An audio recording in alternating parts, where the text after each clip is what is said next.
Hello, and welcome to the Change of Plans podcast. I'm Anita Azizi, and this is a podcast where we talk about unexpected turns, bold moves, and what happens when life doesn't go according to plan. Each episode, I sit down with people who've changed careers, taken risks, or completely redefined what success looks to them. We talk about the messy middles, the lessons learned, and why sometimes the best things happen when the plan falls apart. So whether you're in the middle of a pivot, thinking about making a change, or just here for the stories, welcome. And let's get into it.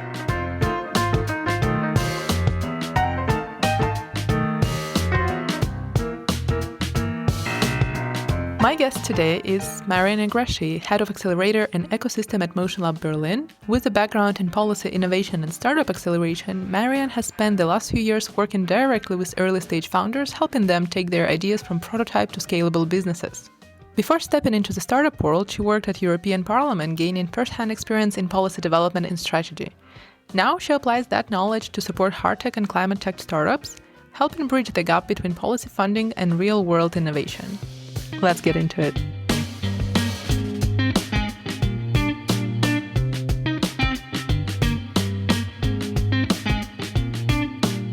Congratulations, though, on the launch of the hardtech accelerator. Yeah, thank you. That will be your number 3, 4?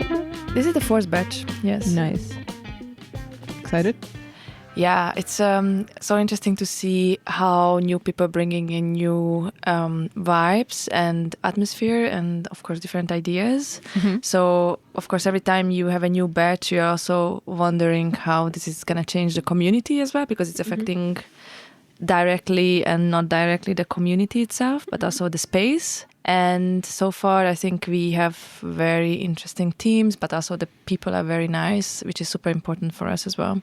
I prepared some icebreaker questions so we can warm up a little bit before going into your career journey and more into hardtech accelerator to get all the insider information from you for people who didn't get in but maybe want to get in next time. Yeah, and thanks a lot. It's super exciting and I'm really looking forward. Nice. So, first question, if you could instantly master any new skill right now, what would you choose? Is it job related or whatever? I think whenever you want to master a skill, what is most important to have is a bunch of creativity and flexibility to it, because when you have this, you can actually really master a lot of stuff. So I wish I can raise on that side way more, so I can turn it into skills, whatever I need in that part of my life or in that period of life, because skills are, I think, changing as well as what you need and what you don't need with your life path. How is it going? So how much you can adapt to it is also changing what kind of skills you need. Do you do anything creative in your life? Do you have any creative hobbies? Yeah, I do. I think I'm quite a creative person when it comes to concepts. Mm-hmm. So I'm also organizing festivals, different events, but also I'm creating concepts in Motion Lab Berlin as well when it comes to event concepts, but also strategies, but also hardtech innovation, it's also a concept and I'm creating the concept behind. But also we launched this Network in Motion series. It's also my concept, and I'm also creating strategies and concepts for different stakeholders. And now we are working together with the Senate on a concept as well. So I think I can channel my creativity very well through this. But also in my music, because I'm also hobby DJing and also playing in a piano. Yeah. Nice, I didn't know. Yeah, for concepts, I can relate. I love developing a concept. I think I have 4 different podcast concepts developed or event concepts. But for me, it's always I develop a concept and I don't want to implement it. Me too. I don't want to be the one who's doing event management. For me, the same. And that is so good because we have Christina now, our event manager. And for her, it's having this concept and conceptualization, going back and forth with people, it's a horror. And then she just likes to, do things. And we are such a perfect match, because once I'm done with the with the ideation. I'm like, I don't want to deal with the daily business. So we have a perfect match. It's funny. I think the mic caught up some of the applause in the background exactly at the time when you were like, we're a perfect match. Exactly. For the pitch training. Yeah, it's really cool. What's one unique, surprising fact about the hardtech community in Berlin you would have named? For me, the most surprising to see how art and innovation coming hand in hand and how they support each other and how you get inspired. Because also when you get in Berlin and you get to Motion Lab community, and until you don't understand the community, you also don't see how much overlapping, how many things are overlapping in this when it comes to designers working together with hardware startups, and not just on design work, but on concepts and ideations and inspirations. And this is such a cool things to witness. Yeah. Yeah, well, also Tyler explained in her episode about how having designers here was also one of the big points to have designers together with hardtech and have this like overlap. So yeah. Yeah, I mean, we're also putting a lot of effort to keep this artistry part of Motion Lab, because it's big chunk how Motion Lab is perceived right now. They are like part of it and fostering it. So this is such a unique space, and because we have like variety of different range of people, and this is what keeps it vibrant but also interesting. So talking about careers and career journeys, I know we already discussed it at the pre-interview, but maybe you could summarize in 1, 2, 3, however many sentences you want, your career path, because I already mentioned it in previous episode with Tyler that you have the switch from political science into entrepreneurship and also switching countries. And yeah, how would you describe your path in a couple of sentences? Like this path? Like, for me, it was one of the best decisions ever to leave my political, let's call it career behind and do something more hands-on. And I'm really happy how I can use my background in my career right now and to have a different understanding on projects and strategies and concepts and how to build something together, how to foster innovation when innovation also comes from the policy side, but they have no understanding on how innovation works. So I think this is where I found my spot. Yeah, just for our listeners, you worked as policy analyst, I think, in European Commission or Parliament? Yeah, I was policy advisor for the Vice President in the European Parliament back then, yes.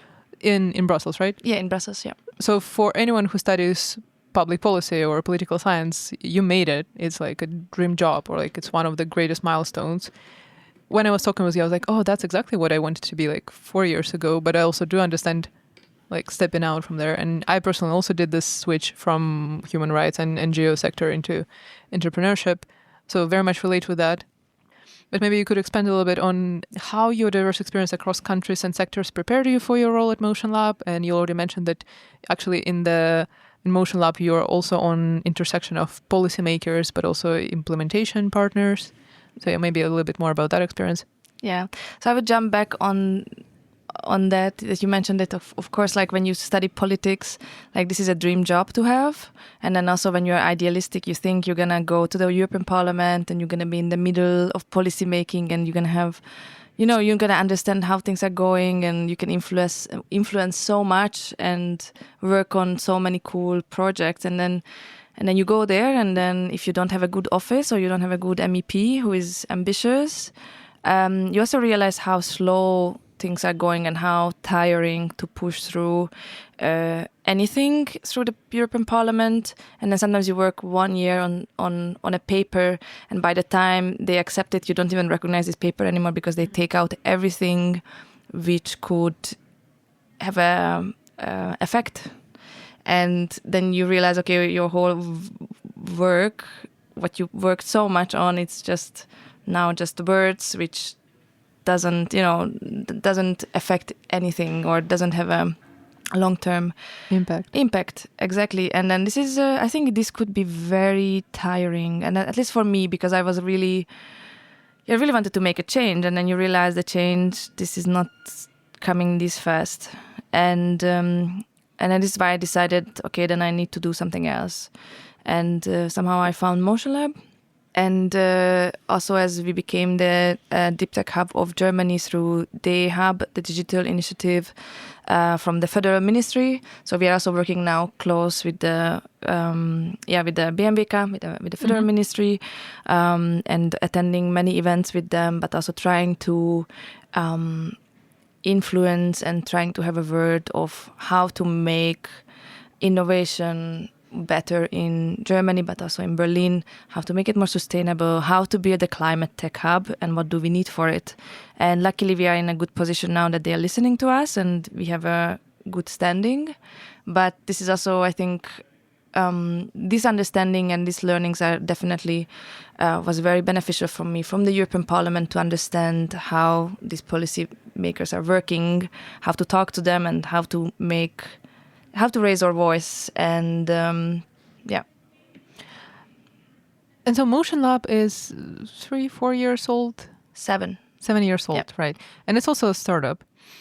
Absolutely, yeah. This is what people forgetting, that we are still a startup. Exactly. And the words escape me, wait.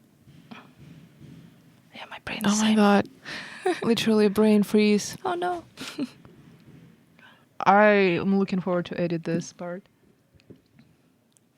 What is going on with me? I have sometimes the same, like, oh, that is that word, it's there. Yeah, so it's a startup. And I mean, let's say you're a 1-year-old startup, you're not going to go to Bundestag and convince them to spend money on hardtech. So it took time to build up this expertise and build up this reputation. Because if you look at Motion Lab now, you think that it's like, you would say like an institution, especially in hardtech. So how long you would say it took you and the Motion Lab team to build up this reputation and to build up this influence as well? Yeah, it is hard to say an exact timeline, because as Motion Lab is 7 years old. In the beginning, of course, to build a community and build something, it takes time and takes years. So by the time 3 years ago when I joined Motion Lab, it was a bit easier because we had something established. And then as my team more started working on project and started to question our mission and vision and how we can change Motion Lab it is and where shall it go, then we decided, or we checked out, okay, like we want to go more to a climate tech, we want to make a change, we want to foster this, and not just being a makerspace, but also a space which has an impact with a community behind, and how to do it. And then we went to a lot of networking events, we talked with a lot of partners, like we were constantly out there speaking with people, and in 3 years we managed to get to this point where we became the official day hub or deep tech hub of Germany, because they also see a lot of ambitious people who wants to do something, and for them it's actually nice to see that, okay, we are not this traditional company who is sitting on whatever they have, but always keen to do better, and also coming up with new project, new ideas, constantly want to change something. And I think this is how you do it, that they see that you want to be the change. And you mentioned that you're also working on making Berlin the place for deep tech and be more attractive for young startups. In your opinion, what is Berlin's reputation as a startup capital? Yeah, that's what I get whenever I ask these questions. It depends on where. The reason I'm asking, I've been to like a networking event at Beta House, and this question came up, and I never thought about that. And then I got the response of like, oh yeah, Berlin is not considered serious. It's still considered very like hands off, and which is completely opposite of what I'm seeing. I think really depends whom do you ask this question for, because I think abroad Berlin still seems to be a startup capital, and I think it is. I mean, if you see the industry as big players are missing from the industry, then the startups are filling up this gap and giving jobs, creating jobs, and giving fostering innovation and growth. But of course, this is why Berlin also not a rich city, because startups are not rich. But the problem is that, okay, never mind how Berlin trying to foster this startup community, eventually startups are leaving because of German rules, and it's not helping in many cases. Let's say if you're like a health tech startup and you reach a certain point, you're gonna go to the US because the surroundings are just way better when it comes to certifications, when it comes to VCs, when it comes to techs. It's just way better countries out there. Or web developers are not gonna come to Germany because the rules and the tax and the bureaucracy. And this is what you see, that like it could be that startup capital, if they would manage to change the bureaucratic ways in many layers, which would create an environment for the startups. So, I mean, one question is like to have the starting point in Berlin and to keep these startups too in Berlin. Yeah. So talking about the startups in Berlin, let's talk about the accelerator program. So I've stalked you on LinkedIn, obviously, and I saw that at the beginning at Motion Lab you were head of startup program, right? And now you're the head of accelerator. And could you tell me a bit more about the accelerator and how it came about, how you decided, okay, now it's time to launch accelerator for hardtech? And also you guys changed the focus, right? Because this accelerator is like climate tech focused. Yeah. I was hired to run this accelerator actually back then, 3 years ago for the batch 1. And it was really interesting because I was supposed to start 1st of March. And end of February, I went home to Ukraine to visit my family. And I was on my way to Ukraine to visit my family when the war broke out. I was like 70 kilometers away from the border. And my mom is calling like, no, don't come home. And I was like, oh, you are there, the war is going on. And I was the only one who is passing the border to Ukraine. And I was there and I was like, okay, I have my job starting in 5 days in Motion Lab, a new job. I don't even know these people. But I'm in Ukraine, kind of stuck there. And it was so nice because then Fritjof offered me to stay back in Ukraine for 3 months. So I was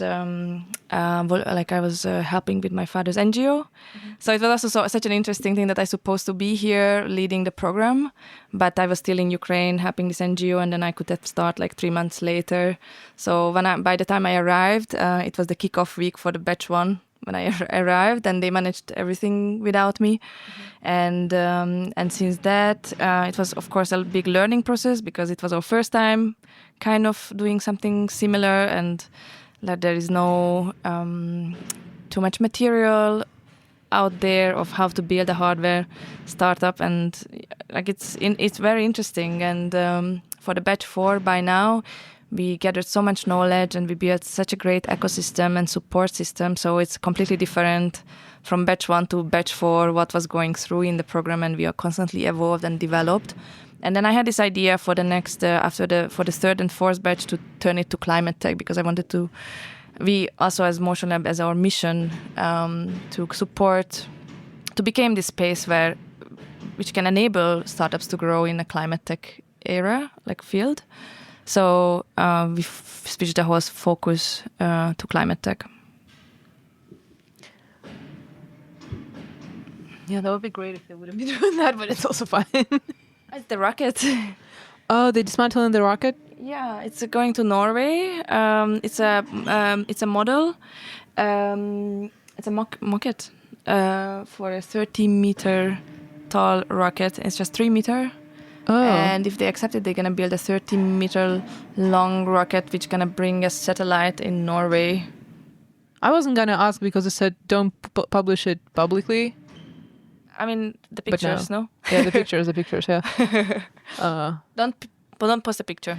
Yet another proof that Motion Lab is an incredible space. Last time we were with Tyler and we were discussing this huge ornament for church, or like it looked like it's from church. It looked like a summoning circle. Yeah, exactly. For some dark forces.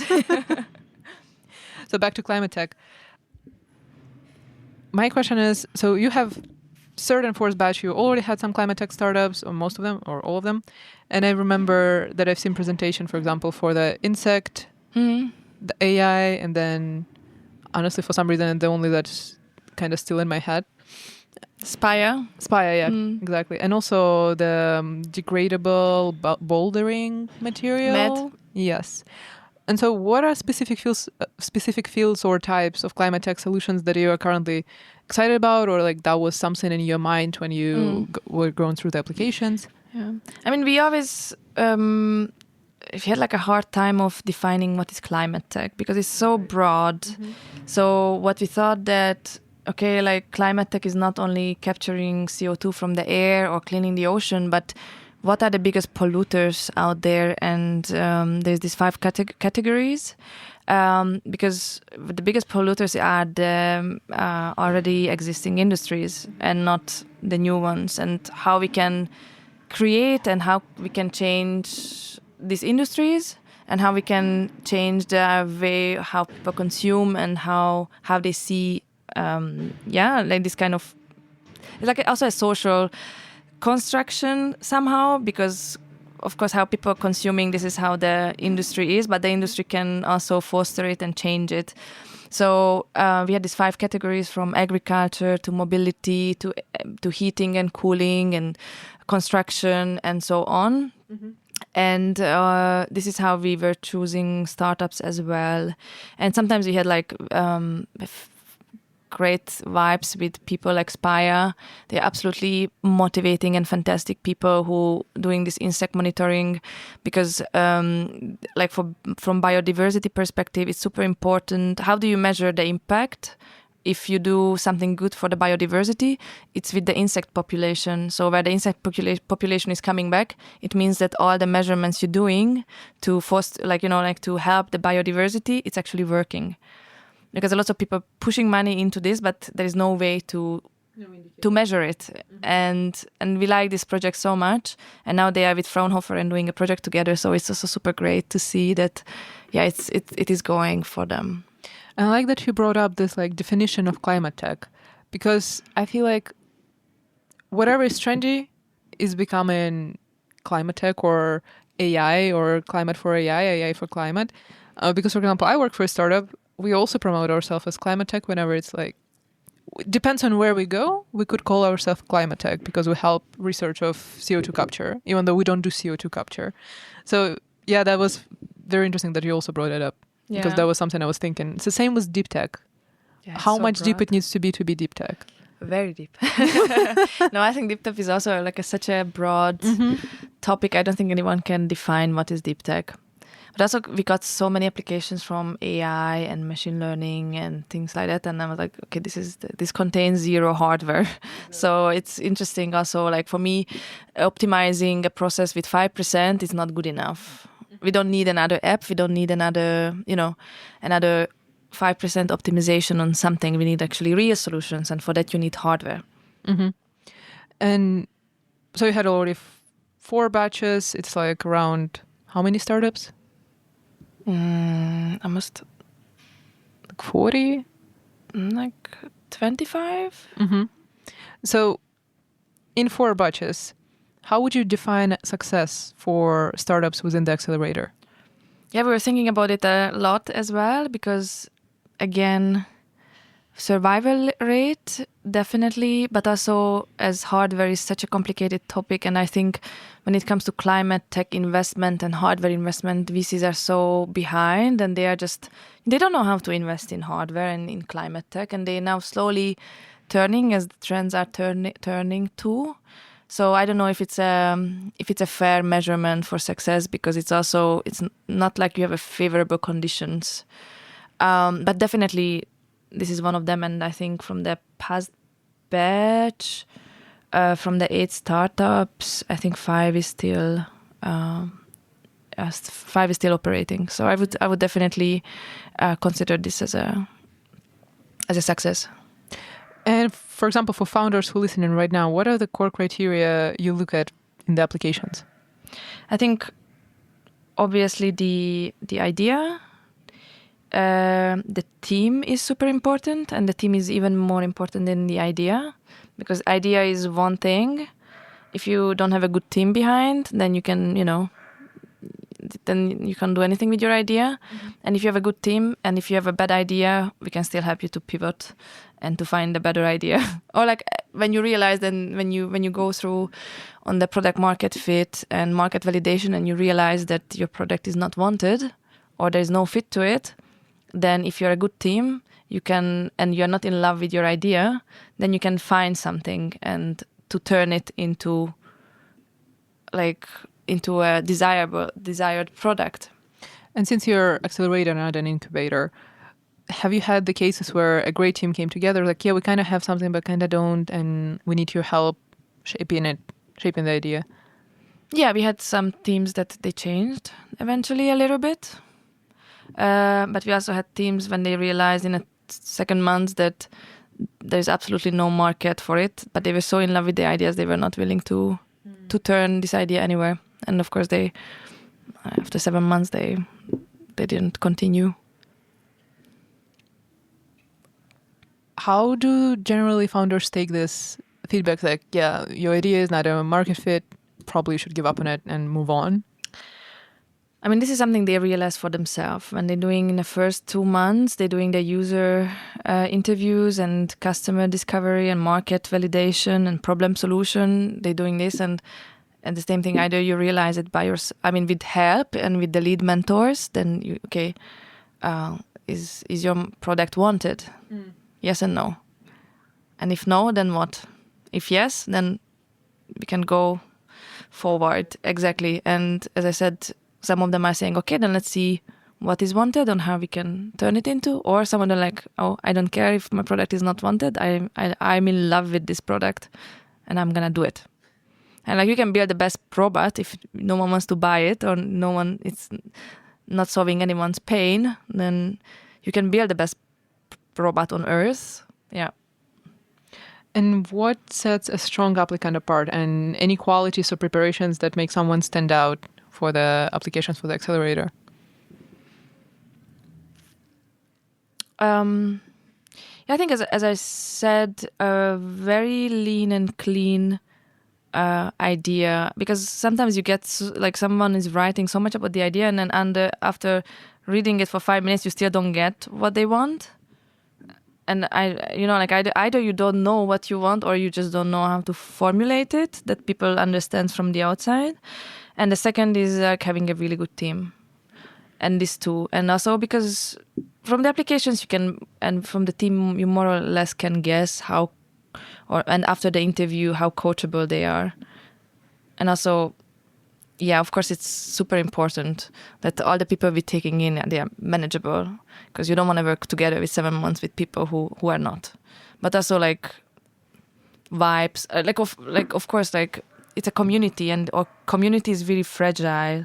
And what kind of people you bring in and what kind of vibes are matching to the already existing fragile Motion Lab community and ecosystem is also super, super important. So personality is definitely one, and also in an interview when you're going, because skills you can learn, but personality and a good team, this is something you need to have. Have you had cases where people would drop out mid-accelerator, or just be like, I just cannot handle the pace, or just unable to be part of the accelerator? Yeah, we had 1-2 person who fell out from a team, but from the team, not from the... Yeah, but we didn't have anyone who fell out. Like we didn't have teams. Nice, great results. Actually, we had on the first batch. In the first months, he never attended anything. And the first pancake doesn't exactly, count. and then we kicked him out. Are there any common mistakes that cause promising startups to miss out on the acceptance? Where you're like, yeah, the idea is great, but however, we're not taking you. A lot of people think they can manage as solo founders. And then we had a couple of times that we had the interview and then said like, okay, but you need a founding team. And they said, no, I can handle everything alone. And I was like, no, you can't.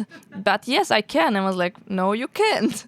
And then, like, okay, we're not going to discuss this. It's like solo founder, it's no. And the willingness to search for someone or to have a co-founder, people don't understand how much burden and work is actually to operate fully a startup when you actually need someone who is backing you and it's behind you.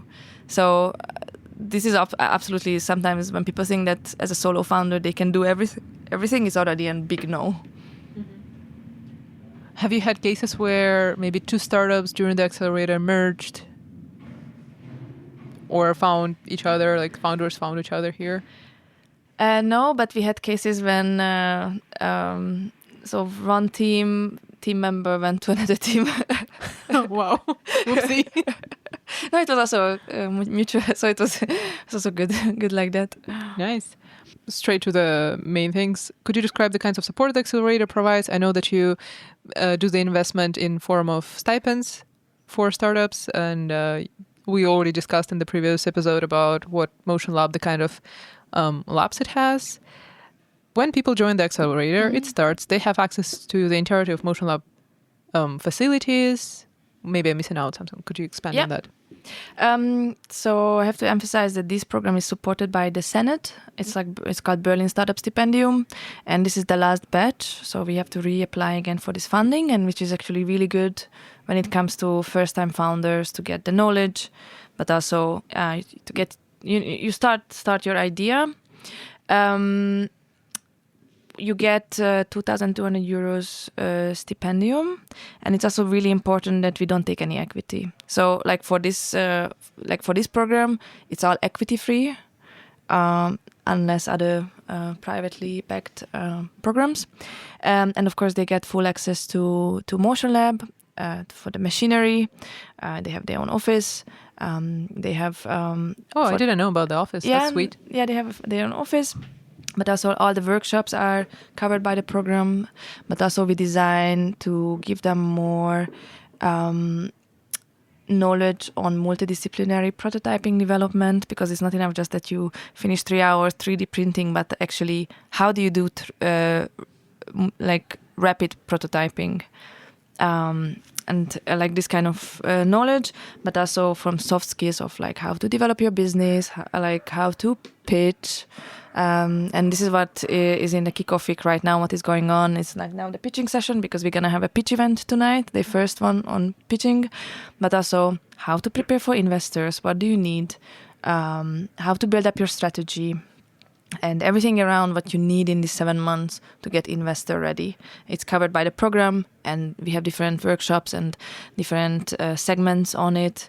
But of course, like mentorship, workshops, machinery, it's one side of the story, but also visibility, and also to connect them through our ecosystem, but also just all the experts at Motion Lab community. It gives such a different ground for these startups, because they can talk with founders who are going through exactly on the same process as they are going through, and to share this knowledge and share this experience is already different than when you would be alone. But also, of course, we have a broad network, and they have access to it too. Yeah, and I have to say, I've seen the pitch training today, and I felt such a FOMO, it was like such a weird feeling, like something cool is happening and you just have to sit like here in a corner, like wanting to be part of something. I haven't had this in a while. I found it very interesting, this like sentiment. Well, maybe you can apply for batch 5. And full-time employed, and my visa depends on the employment. Oh. Yeah.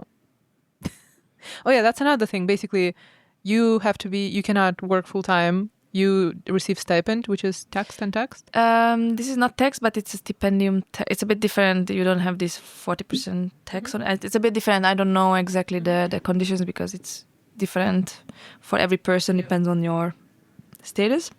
But yeah, like it's expected that you dedicate 40 hours per week for the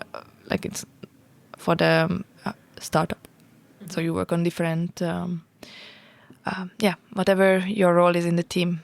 Yeah, and you can have side hustles. You can freelance. Yeah, you can have minimal freelancing jobs next to it. Yeah, I have to say the hardtech accelerator webpage is very well written. Like all the questions I had, they were there. I'm happy to hear that someone is reading it because I'm receiving multiple emails. It's actually because I know like in all these accelerators I've been through so many. Like I was just like researching so many, and usually you need to email and ask additional questions. Here was fine. Like the only question was about the text and text. Someone told me it's not, but I guess you still have to check. Yeah. I don't know if you have data, but basically I have a question here. If there are any examples of startup innovations from the program that you ran so far that already showed meaningful impact, that already showed the data, that already like proved that the idea is viable.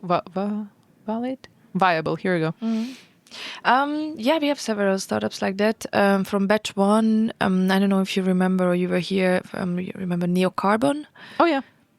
Yeah, it's also they're doing direct air capture. They're CO2 here, capture. right? In this working. They were here. They had a garage, but they needed a bigger space, so they moved out, and now they are in Mariafelde or something. Or what is it? Marzahn? No, in Marzahn, Mariannfelde. You know where the Brewdog is? Oh. Down after, like it's the south. This is so outside of the rink. I don't think I would know. Somewhere in Mariendorf. Altmariendorf. Yeah, they needed like a bigger space because they build a bigger prototype, and they actually doing quite fine, and super exciting to see how they evolve.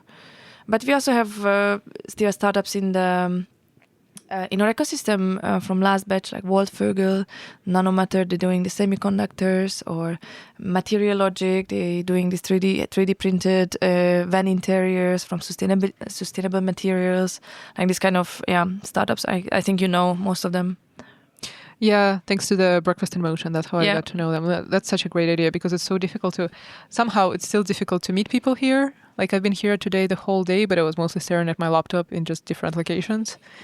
So really love the points about creating community and that the community is so fragile. And I think we don't talk about that enough, and it really much depends on who you bring in.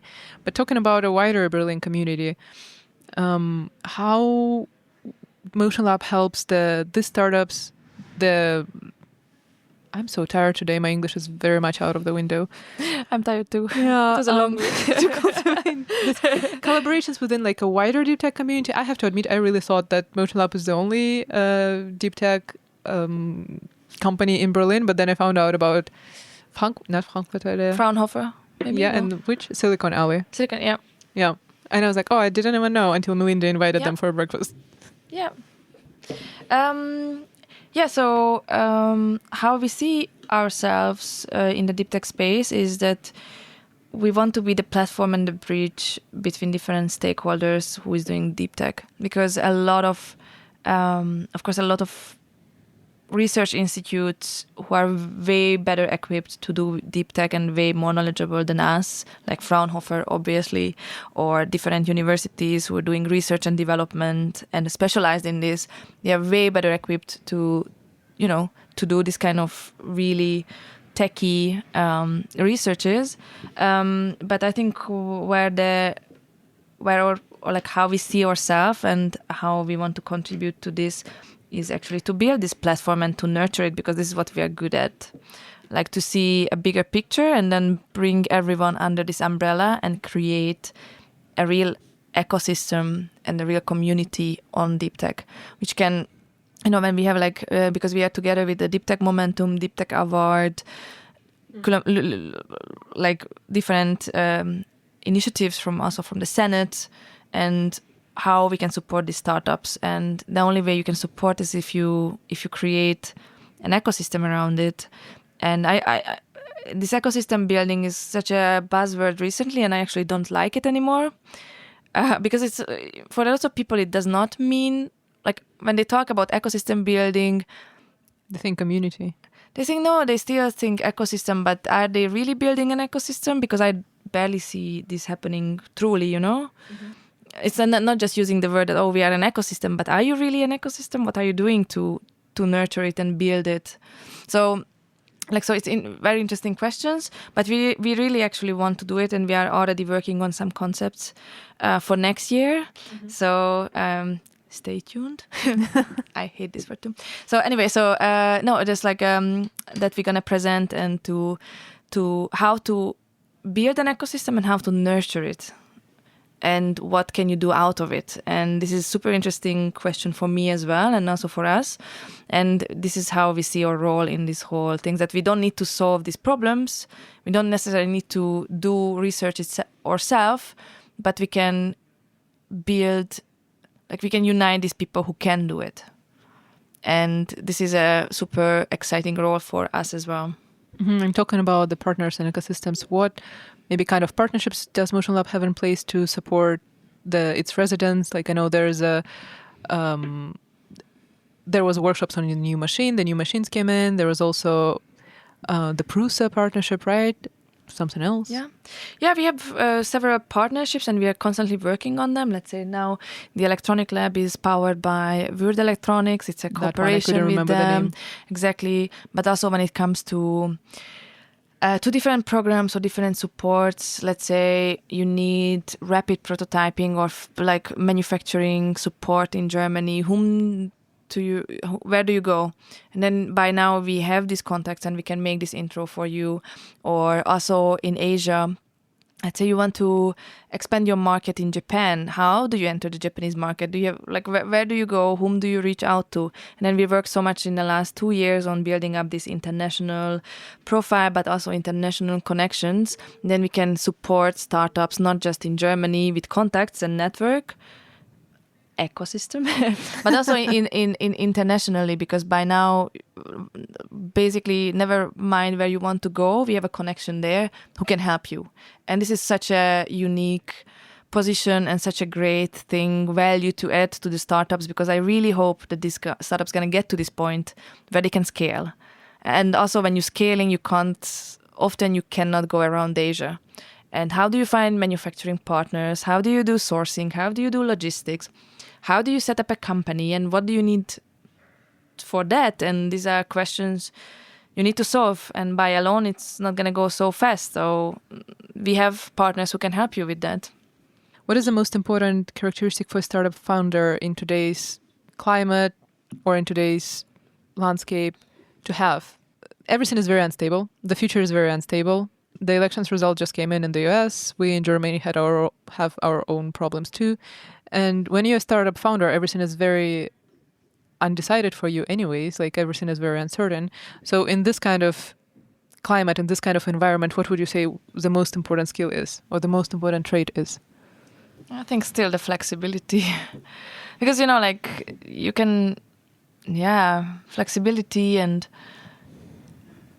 being agile with your ideas, because maybe also we had one startup, they had this great idea, they wanted to do a heat pump, and it is like they are so ahead of their time of thinking. Even though now Germany has this new rule and they have to change everything to heat pumps, the people's mind is not there yet. Until it's not going to be tomorrow, you need to change it. They're not going to think ahead, in 2 years I have to change it, but how do I change it? So, like this kind of stuff that sometimes you are way ahead of your time and sometimes you are beyond. So how do you find this sweet point?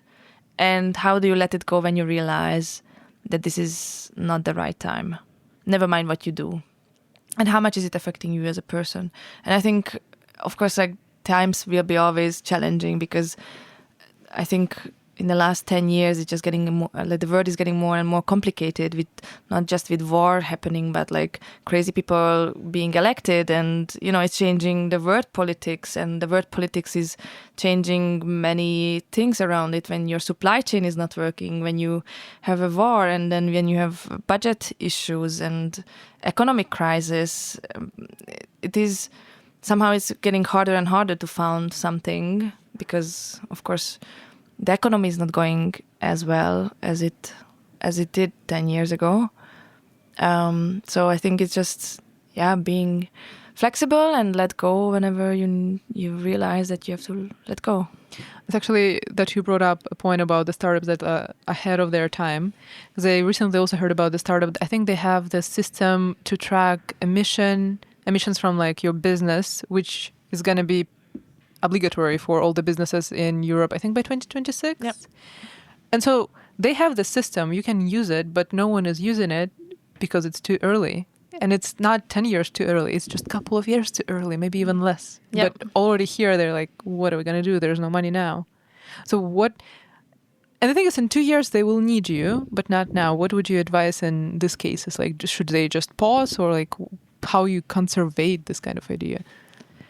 I have absolutely no idea. Like really, it's like you are in this such a weird situation where, you know, like, okay, like my idea is good. There is a market for it, but not now.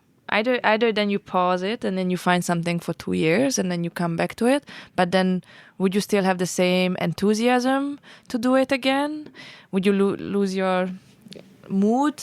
Would you be still, you know, the same level of adventurousness and things? Because maybe you also find a job, you kind of like it. Why would I change back to something uncertain? You know, like these kind of questions, like how do you keep it? And it's just like really, really sad moments to realize that until also with this climate tech and protecting our ecosystem, until your house is literally not burning, people just don't give a damn about what is happening around them, how they consume, how they affect directly, indirectly the ecosystem and the world and everything around it. So I also feel like people are just so weird creatures, because until you are not pushed, until someone is not jumping on your feet, you actually don't care.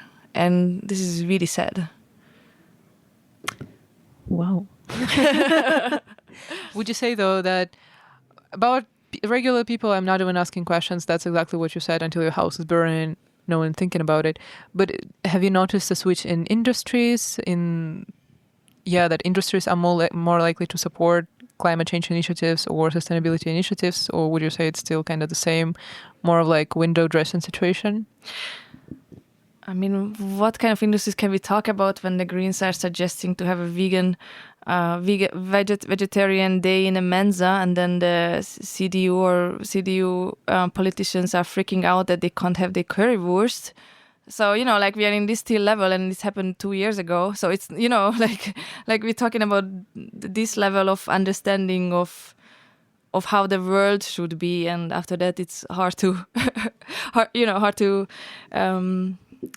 to say anything. I mean, with industries like fast clothing, like how like everyone is buying, like there is no tomorrow, like these fast clothes, one of the most polluting industries.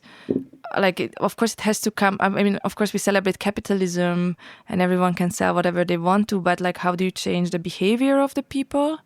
But how do you control this kind of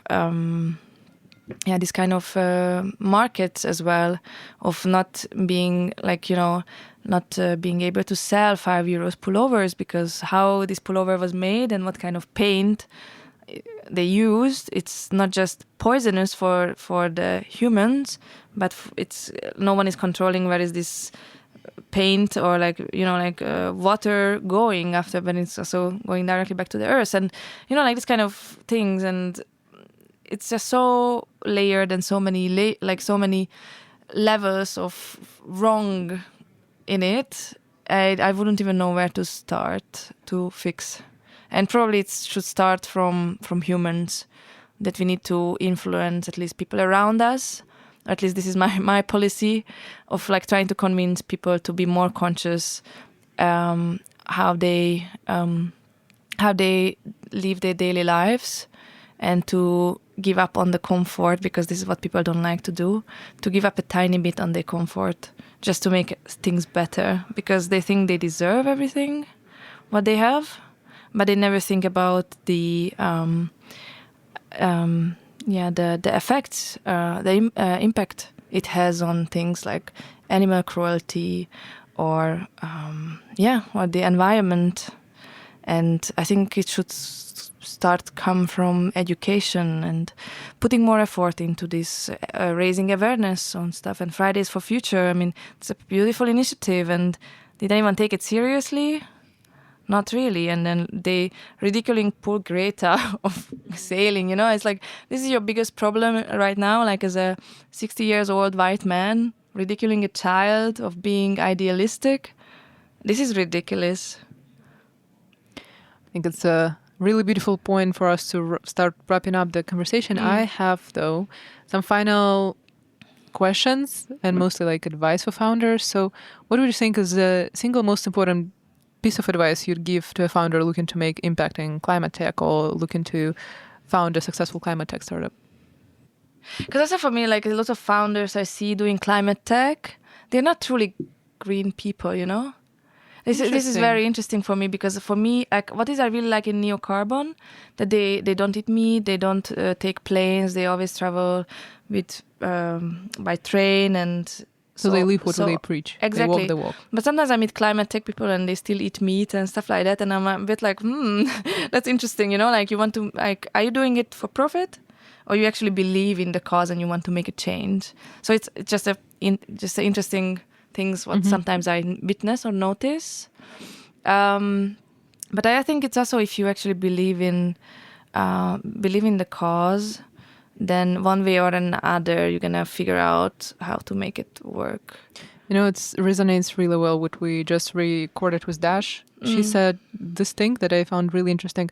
Okay, there's product market fit, which is important, but there's also founder product fit, which is much more important. And I think that's exactly what you just described. Yeah, exactly. Yeah, this is actually, it's way better. Put it in a way more understandable way, but exactly this is what I mean as well. That if you believe in something and not just want to build, like, let's say, a bottle, but I want to solve this problem, then you're gonna find a way how you can solve the problem, because you want to solve a problem and not to build a solution. And are there any resources or communities you'd recommend to someone to use who working in climate tech, or like who working in hardware? Maybe a book or a podcast, YouTube video, TV show? There is a Planet A Notion side building a scaling a climate hardware playbook, which is quite interesting, and I think it's very useful because it has many chapters on what do you need and how to structure it. So I can only recommend actually to read it.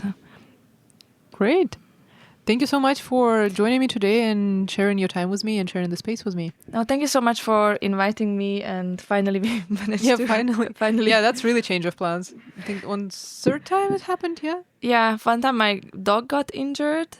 The second time I got injured. I swear it happened. Well, I see how you walk. I trust you. Yeah, thank you so much.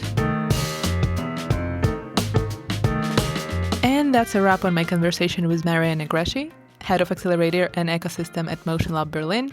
We covered a lot, from the realities of launching the hardtech startup to why climate tech founders need patience, not just funding. Check the description for resources and the startups mentioned in this episode. If you enjoyed this episode, make sure to follow, subscribe, and leave a review.